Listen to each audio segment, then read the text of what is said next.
Bharat Ratna doctor Bhimrao Ambedkar को कोटि कोटि नमन। ये कार्यक्रम डॉक्टर भीमराव अंबेडकर के जीवन पर आधारित है, जहां भारत की जनता के प्रति उनके योगदानों को पूरी सजगता से चित्रित और रेखांकित करने का प्रयास है। कार्यक्रम में दिखाई गई घटनाएं लब्ध प्रतिष्ठ पुस्तकों से ली गई हैं। इस कार्यक्रम के जरिए चैनल की ओर से एक विश्वसनीय, सजग और सकारात्मक प्रयास है कि डॉक्टर बाबा साहेब भीमराव अंबेडकर के जीवन की संघर्ष यात्रा एवं गौरव गाथा पूरे आदर के साथ घर घर पहुंचे और उनके योगदानों से सभी संपूर्णता में परिचित और आह्लादित हों। मेरे लिए सबसे ज्यादा महत्वपूर्ण मेरा देश है, उसके बाद देश के सभी नागरिक हैं।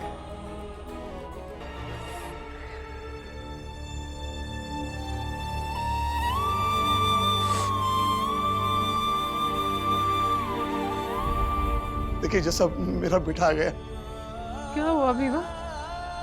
आई वो नहीं आएंगे। हाँ? कोई वकील नहीं है, कोई गवाह नहीं है।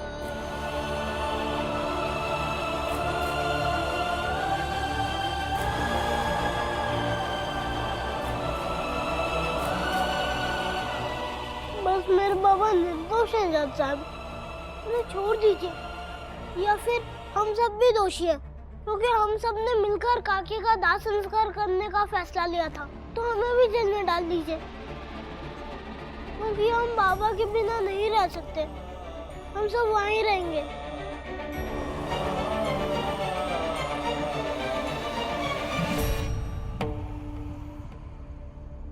कायदे से ये बात सही है माय लॉर्ड, राम जी अकेले दोषी नहीं हैं। अगर पूरे परिवार ने मिलकर उस औरत का दाह संस्कार करने का फैसला लिया है तो सबको एक साथ सजा मिलनी चाहिए, ताकि भविष्य के लिए एक सीख हो। यह सजा एक मिसाल हो, ताकि कोई भी जाति दूसरी जाति के संस्कारों और मान्यताओं में हस्तक्षेप ना करे। नहीं नहीं जैसा, ये मेरा व्यक्तिगत फैसला था, मेरे परिवार के किसी भी सदस्य का इससे कोई लेना देना नहीं। आपको जो भी सजा देनी है मुझे दीजिए। क्यों कर रहे हैं ये सब? हमें बचाने के लिए खुद पे इल्जाम क्यों ले रहे हैं आप? भीमा भाई, ऑर्डर ऑर्डर। माय लॉर्ड, मुझे नहीं लगता कि इस केस में अब आपके फैसले के सिवा कुछ बाकी बचा है, इसलिए मैं आपसे दरखास्त करूंगा कि आप जल्द से जल्द अपना फैसला सुनाएं।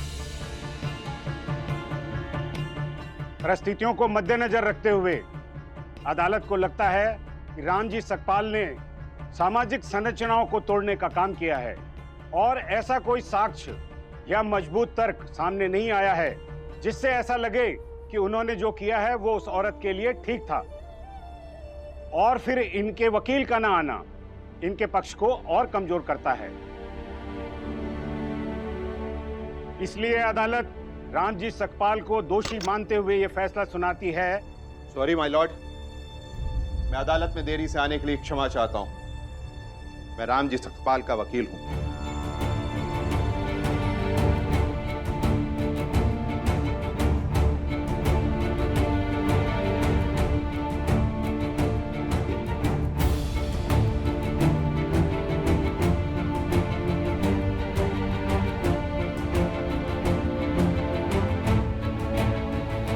इतने बड़े बैरिस्टर होकर के आप देर से आए हैं।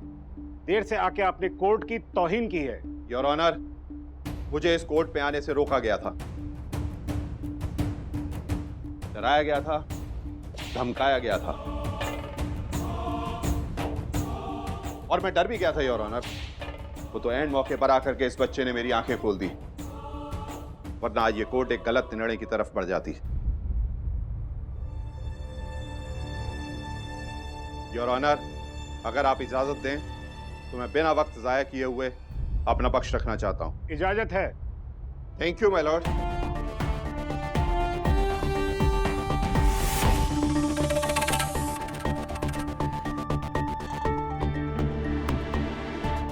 माय लॉर्ड, सबसे पहले मैं उस औरत के पति को यहां बुलाने की इजाजत चाहता हूं। इजाजत है।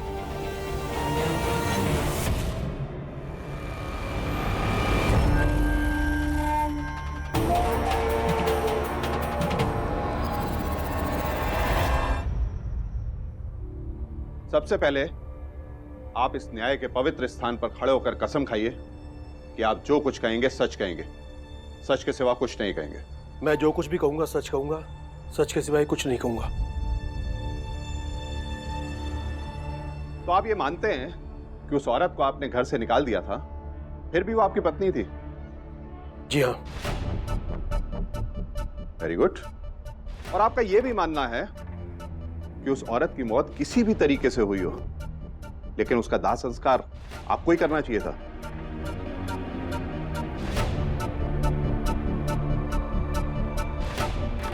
जी हाँ, मुझे ही करना चाहिए था। ऐसा क्यों मानते हैं आप? Objection my Lord.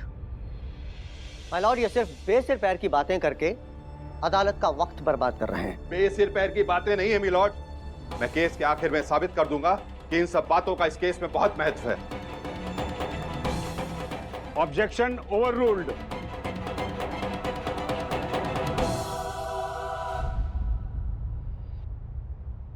क्यों लगता है ऐसा आपको? वो विधर्मी हो गई थी, लेकिन हम नहीं। वो अपना धर्म नहीं निभा पाई, लेकिन हमने निभाना था।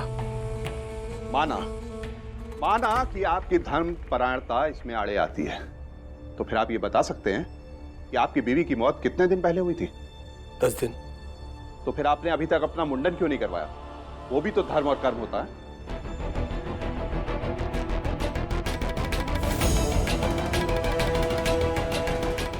Objection my Lord. मेरे साथी वकील फिर से बेसिर पैर की बातें कर रहे हैं। बेसिर पैर की बातें नहीं है वकील साहब। माय लॉर्ड, मैं भी इसी धर्म का हूं और धर्म को अच्छी तरह से समझता हूं। अगर इनको अपने संस्कार के मुताबिक धर्म को मानना था तो इनको अपना मुंडन करा लेना चाहिए था। या इसको यूं समझ लीजिए कि अगर आपकी बीवी की मौत कुदरती तरीके से हुई होती तो क्या फिर भी आप अपना मुंडन नहीं कराते? जरूर कराते। बात दरअसल इतनी सी है माय लॉर्ड कि इन लोगों को रामजी सकपाल और उनकी बिरादरी से दिक्कत है।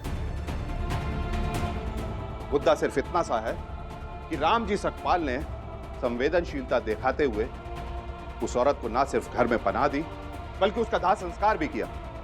और उनकी जगह कोई भी संवेदनशील व्यक्ति होता तो इसी तरह से करता माय लॉर्ड।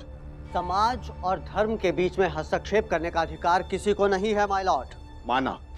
माना कि समाज और धर्म के बीच में हस्तक्षेप करने का अधिकार किसी को नहीं है। इसीलिए रामजी सकपाल सबसे पहले इस घटना की रिपोर्ट लिखाने के लिए थाने गए थे।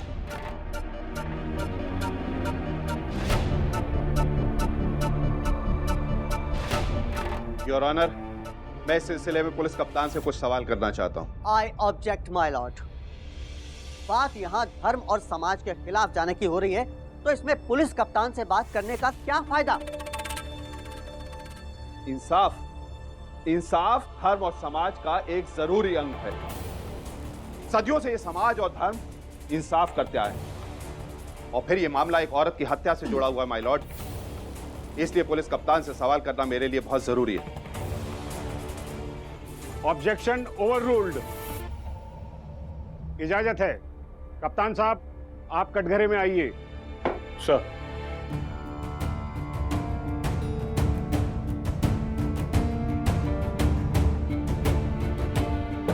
सर, न्याय के इस पवित्र स्थल पे मैं ये कसम खाता हूं कि मैं जो कुछ भी कहूंगा सच कहूंगा, सच के सिवा कुछ नहीं कहूंगा। कप्तान साहब, क्या उस दिन रामजी सकपाल उस हत्या की रिपोर्ट लिखवाने के लिए थाने में आए थे? हाँ सच कप्तान साहब, सच। आपने अभी सच बोलने की कसम खाई है, और अगर आप झूठ बोलने की कोशिश करेंगे तो मैं यहां ऐसे कुछ लोगों को पेश कर सकता हूं जिन्होंने उस दिन रामजी सकपाल को थाने में जाते हुए देखा था।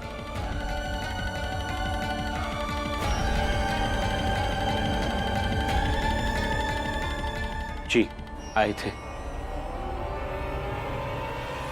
क्यों आए थे? हत्या का मामला दर्ज करवाने। तो आपने रिपोर्ट लिखी थी? नहीं। क्यों नहीं लिखी थी? माय लॉर्ड, रामजी सकपाल खुद ये कह रहे थे कि वहां भीड़ में हर कोई कह रहा था कि मैंने मारा। तो वकील साहब, किसके खिलाफ रिपोर्ट दर्ज करता मैं? Point to be noted your honour. माना कि वहां सब लोग ये बात कह रहे थे कि मैंने मारा, और जब आपके पास में कोई नाम नहीं था तो आपने किसी के खिलाफ रिपोर्ट नहीं लिखी। तो क्या आपका यह फर्ज नहीं बनता था कि आप फौरन जाकर के लाश को अपने कब्जे में लेते? माय लॉर्ड, कानून अपने कायदों से चलता है और बात यहाँ समाज और धर्म के खिलाफ जाने की हो रही है, तो इन सब सवालों का इस केस से क्या लेना देना? लेना देना है माय लॉर्ड। जब कानून अपना काम निष्पक्ष तरीके से नहीं करता है तो समाज नियमों और कायदों को अपने हाथ में लेता है। योर ऑनर, अगर कानून अपना काम निष्पक्ष तरीके से करे तो क्या मजाल है कि कोई भी निर्दोष व्यक्ति सजा पा जाए और कोई भीड़ इस बेरहमी से एक औरत को मौत के घाट उतार दे।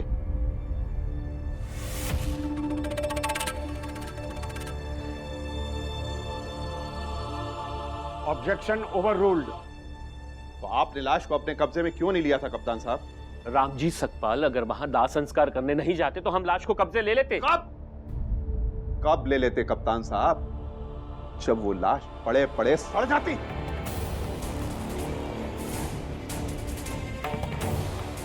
कप्तान साहब, आप फौरन रामजी सतपाल के साथ घटनास्थल पर क्यों नहीं गए?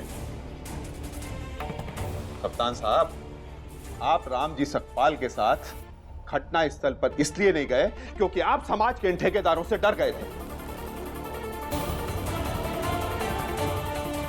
कानून अगर अपना काम पूरी जिम्मेदारी से नहीं करेगा तो पीड़ित इंसान क्या करेगा? यकीन मानिए जज साहब, रामजी सतपाल अगर उस दिन उस औरत का दाह संस्कार नहीं करते तो उसकी लाश वहीं पड़ी पड़ी सड़ जाती। कल्पना कीजिए जज साहब, एक लाश बिना कफन के क्या हालत होती है उसकी। उसके घर वाले उसका दाह संस्कार कर देते। नहीं करते, बिल्कुल नहीं करते। ये आप कैसे कह सकते हैं? क्योंकि सारा गांव उस समय जश्न मना रहा था। उसका खुद का पति फूल मालाओं से सजा हुआ झांकी निकाल रहा था और इस बात से आप इनकार नहीं कर सकते वकील साहब।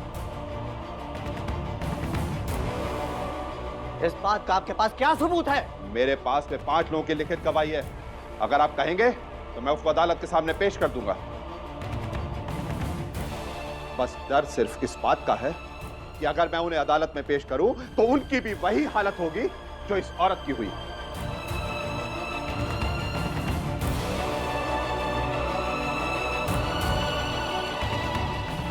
आपको कुछ सवाल पूछना? No questions my lord. आप जा सकते हैं कप्तान साहब। सर।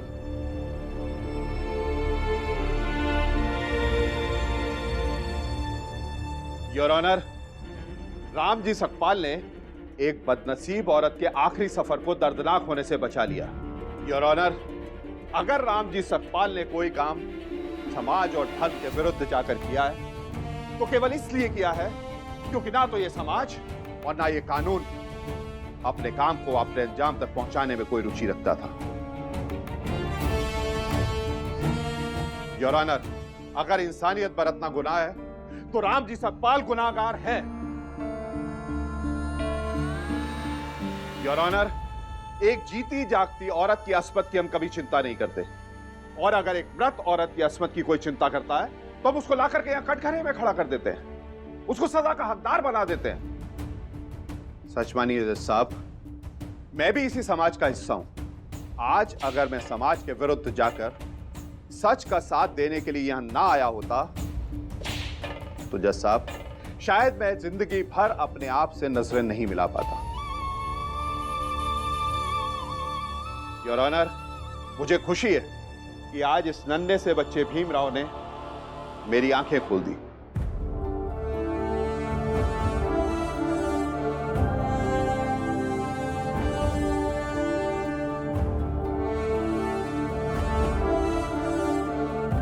मैंने इसकी हिम्मत तोड़ने की बहुत कोशिश की लेकिन उससे हार नहीं मानी। वो लगा रहा अपने बाबा को इंसाफ दिलाने के लिए और मुझे खींच कर ले आया इस न्याय के मंदिर में। योर ऑनर, आपने मेरी दलीलें सुनी, इंसाफ करना आपका काम है। अब हम सब आपके फैसले के मुंतजर हैं। That's all my Lord.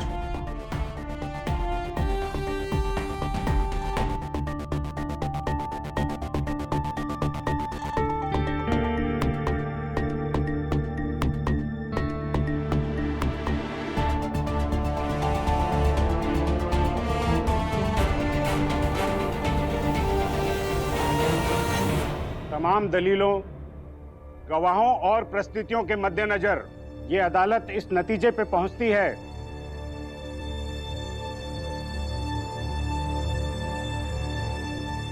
Ramji Sakpal ने जो किया वो गलत नहीं था। समाज के अपने नियम, कायदे कानून होंगे, धर्म की अपनी रीति होगी, लेकिन रामजी सकपाल ने जिस संवेदना का परिचय दिया है वो हर समाज और हर धर्म की मूल भावना है। इसीलिए अदालत रामजी सकपाल को बाइज्जत बरी करती है।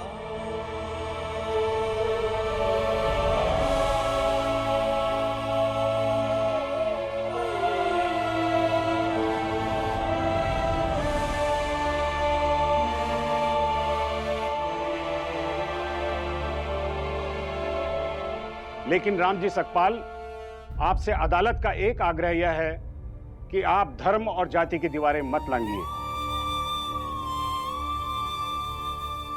और पुलिस प्रशासन को अदालत हुक्म देती है कि उस औरत की मौत के असली गुनहगार की तफ्तीश शुरू की जाए।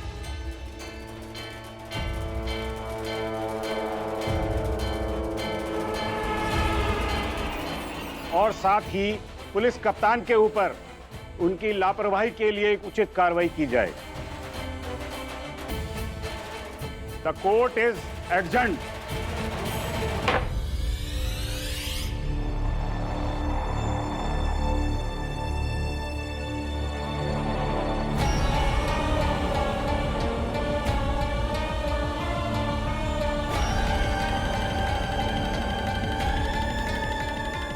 इस दफा तो तू बच गया सूबेदार।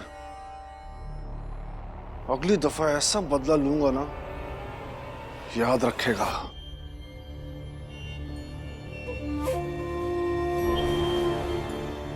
तहकीकात तो शुरू होगी सेठ जी। न्याय की आग से बचने के लिए तरकीबें सोचिए, क्योंकि उस आग की आंच भी इंसान को झुलसाने के लिए काफी होती है।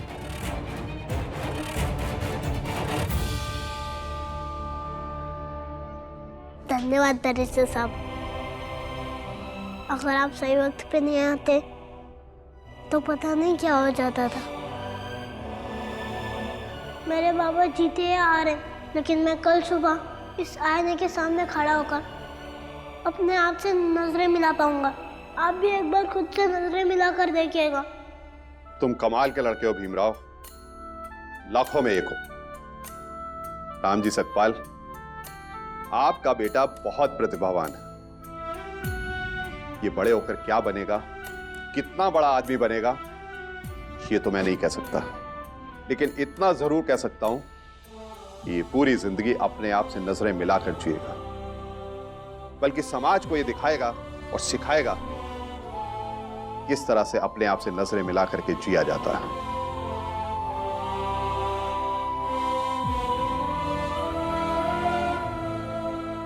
आप लोग अपना बहुत ख्याल रखिएगा। मैं चलता हूं।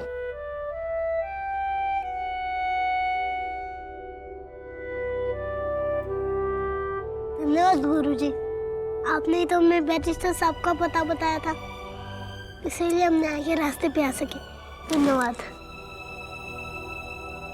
भीमराव,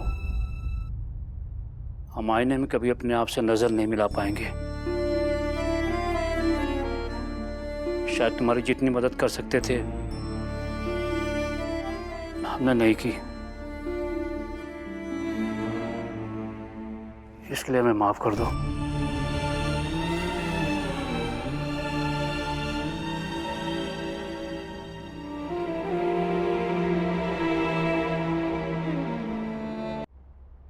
घर चले। भीम बेटा, तुम आगे आगे चलो, क्योंकि आज की असली विजेता तुम हो। आज तुम हमारे नेता और हम सब तुम्हारे अनुयायी।